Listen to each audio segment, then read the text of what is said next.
જ ખાધી હતી, પણ મને ચકલીની બીક લાગતી હતી ને એટલે હું જૂઠું બોલ્યો. તો કે એમાં જૂઠું શું બોલવાનું, હવે તને સજા મળશે. તો સજા લેવા માટે સજા તો મારે તને આપવી જ પડશે.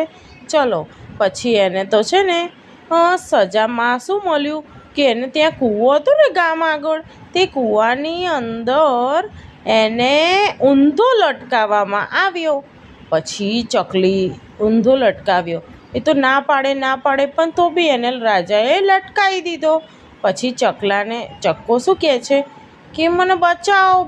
પેલી ચક્કી બિચારી રડે કે હા મારા લીધે આ ચક્કાને બિચારાને આવું થયું, મારે એને બચાવવો જોઈશે.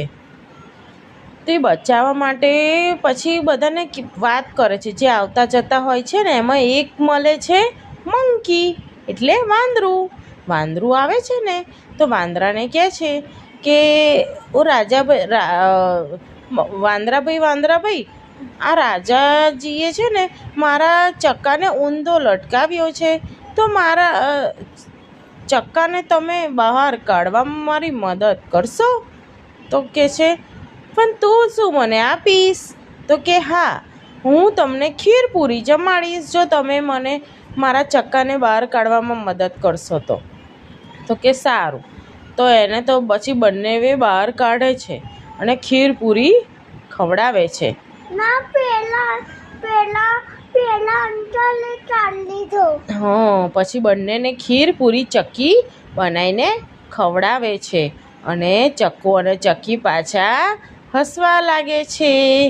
વાર્તા થઈ ગઈ પૂરી, બાળકોને મજા પડી, કાલે જઈએ પડી, વાર્તા લઈએ નવી.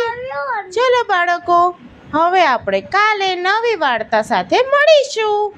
ઓકે, જય શ્રી કૃષ્ણ.